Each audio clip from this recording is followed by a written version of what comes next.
एक बार भगवान शिव पृथ्वी का भ्रमण करने के लिए निकले और तब माता पार्वती कहने लगी, हे प्रभु, आज मैं भी आपके साथ पृथ्वी का भ्रमण करने के लिए चलती हूँ। तब भगवान शिव कहते हैं कि हे देवी, आप पृथ्वी में हो रही तब भगवान शिव कहते हैं कि हे देवी, पृथ्वी पर इतना विनाश हो रहा है कि आप इस बात को देख करके आपका हृदय दुखों से भर जाएगा। तब माता पार्वती कहती है, हे प्रभु, परंतु आज मैं भी आपके साथ पृथ्वी का भ्रमण करने के लिए चलना चाहती हूँ। तब भगवान शिव कहते कि ठीक है देवी, आप चलिए। तब माँ पार्वती और भगवान शिव पृथ्वी का भ्रमण करने के लिए चल दिए। जब भगवान शिव और माँ पार्वती जैसे ही पृथ्वी पर पहुंचते हैं, वैसे ही देखते हैं कि एक हरे भरे जंगल को, नदी के पास वाले जंगल को एक व्यक्ति जिसका नाम हीरालाल था, वह उन पेड़ों को काट रहा था और हरे भरे जंगल में आग लगाकर जंगलों को और पेड़ पौधों को नष्ट कर रहा था।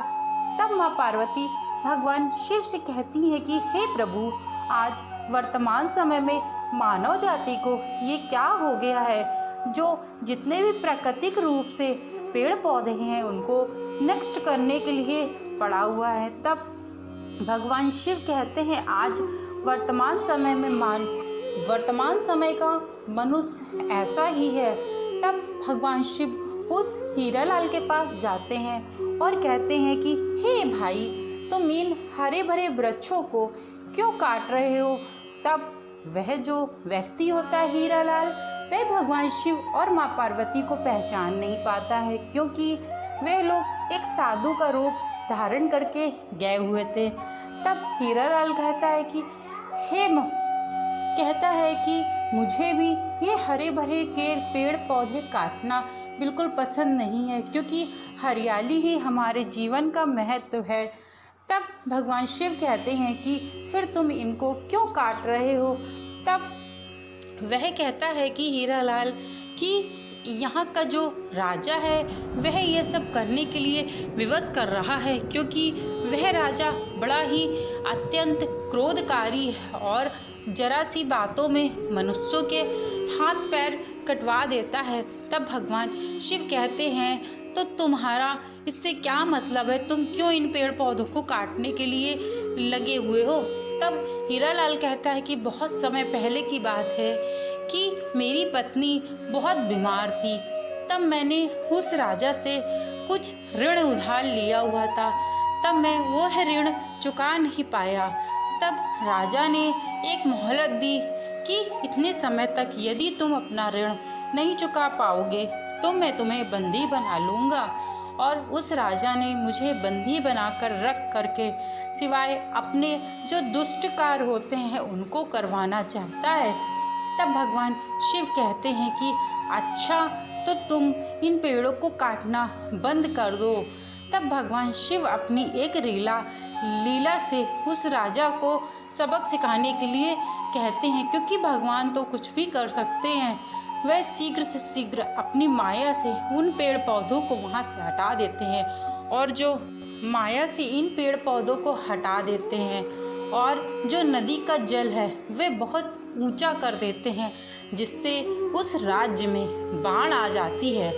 तब राजा इस आश्चर्यचकित दृश्य को देख करके बहुत चौंक जाता है। वह कहने लगता है कि अभी तो यहाँ पर इतनी गर्मी हो रही थी और इतना ज़्यादा मौसम ख़राब था और नदी का पानी भी गिरा हुआ था, अभी तो मैंने इन पेड़ पौधों जंगल को आग लगवाई थी।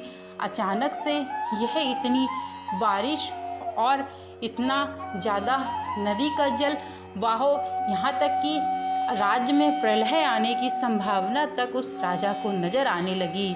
धीरे धीरे जो नदी का जल था वह राज्य की सीमा तक पहुंचने लगा था और यहाँ तक कि आसपास के जो गांव थे वह भी डूबने लगे हुए थे। तब राजा सोच में पड़ जाता है और उसको कुछ नहीं समझ में आता है, तो सीधे भगवान की भक्ति आराधना में लग जाता है।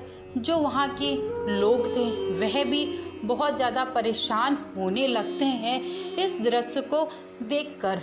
तब भगवान शिव स्वयं एक साधु के रूप में वहाँ पर राजा के पास जाते हैं। तब राजा से कहते हैं कि मूर्ख, आज तेरी वजह से पूरा गांव और पूरा राज्य बिल्कुल तबाह की सीढ़ियों पे खड़ा हुआ है। तब वह राजा कहता है कि हे साधु महाराज, आप यह क्या कह रहे हो? मुझसे ऐसा कौन सा अनर्थ हो गया है जिस कारण से आप मुझे इतना सुना रहे हो? तब भगवान शिव कहते हैं कि तेरी वजह से ही सारे नदी के जितने आसपास के पेड़ पौधे थे उनको तुमने सारे कटवा दिए हैं, जिस कारण से आज ये इस प्रलय का तुम्हें सामना करना पड़ रहा है। तब राजन कहता है कि मैंने तो पेड़ पौधे इसलिए कटवाए थे ताकि उस रास्ते से यदि कोई जानवर या यदि कोई बाहर का व्यक्ति वहाँ से आ न सके। तब महादेव कहते हैं कि हे मूर्ख, तूने इतना भी नहीं सोचा कि नदी के पास वाली जो भी जगह है वह कभी अगर नदी का जल का बहाव आ जाता है तो उससे हमें बहुत अच्छा, उससे जो जल है रुका रहेगा और राज्य तक नहीं पहुंचेगा। तूने तो सारे पेड़ पौधे ही काट दिए हैं और सूखा भी पड़ने लगा है और इतनी गर्मी भी हो रही है। इस कारण से आज इस प्रलय का जो भी जिम्मेदार है आज तू ही है। तब धीरे से जो जल का बहाव होता है वह रुक जाता है, परंतु कुछ ही समय के बाद ही वहाँ पर सूखा भी पड़ने लगता है।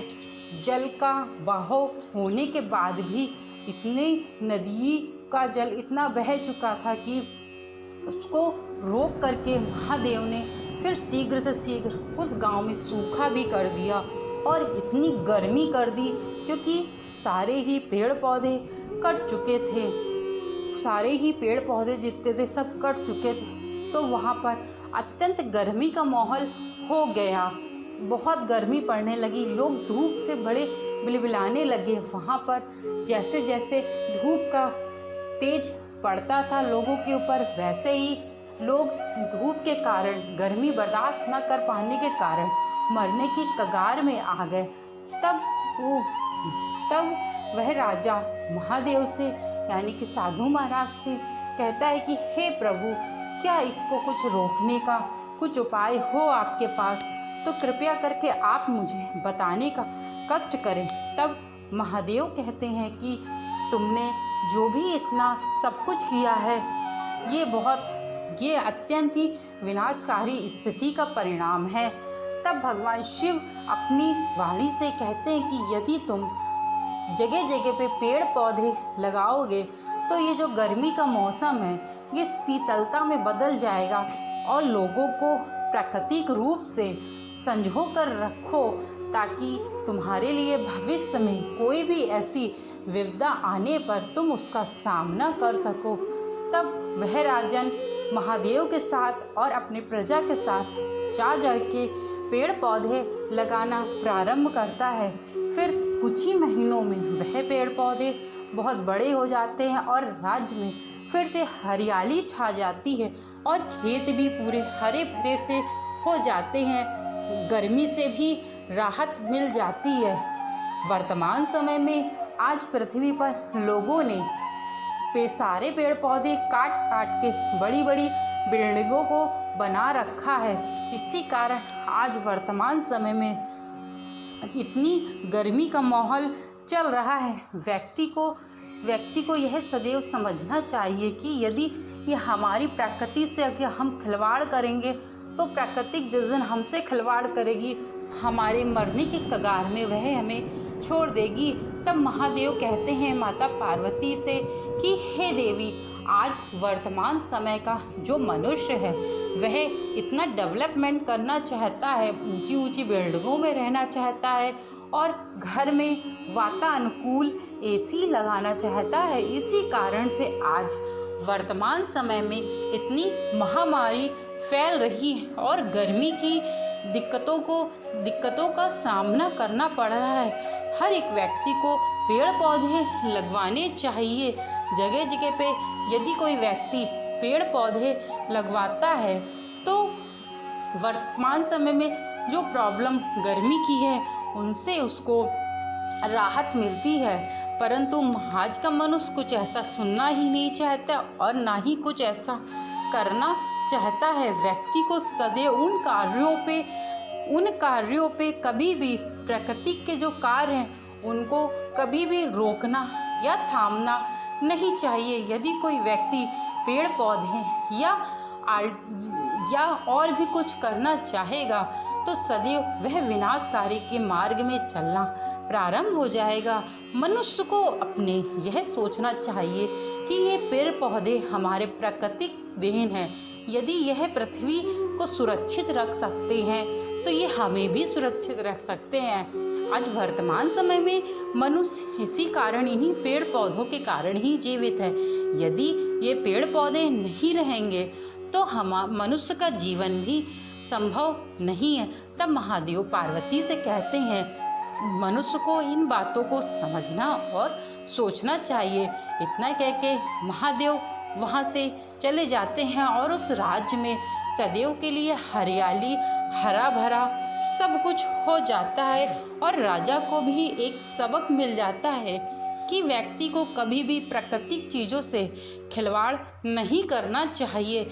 यदि कोई व्यक्ति प्राकृतिक चीज़ों से खिलवाड़ करेगा तो प्रकृति उसके साथ जब खिलवाड़ करेगी तो वह जीवित रहने के काबिल भी नहीं रहेगा। मनुष्य को यह सोचना चाहिए। मित्रों, आप लोगों से भी एक छोटा सा निवेदन है, आप लोग जितना हो सकता है पेड़ पौधे लगाइए और पक्षियों के लिए पानी रखिए, क्योंकि वर्तमान समय में ये जो गर्मी है ये सभी मनुष्यों को बहुत परेशान कर रही है।